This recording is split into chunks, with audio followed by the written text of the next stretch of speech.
Vijayawada Durgapuram railways కాలువలో భారీ కొండ చిలువ దర్శనమిచ్చింది. ఒక్కసారిగా స్థానికులు బెంబేలెత్తిపోయారు. అయితే భారీ కొండ చిలువను చూసి స్థానికులకు ఒక్కసారిగా బెంబేలెత్తిపోయారు.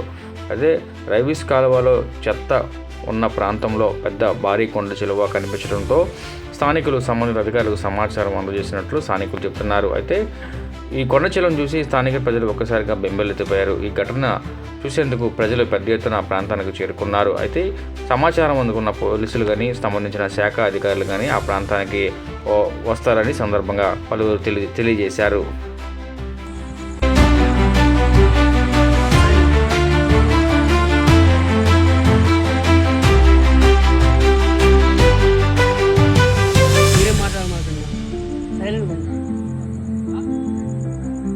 అన్న మీరే మాట్లాడమాట.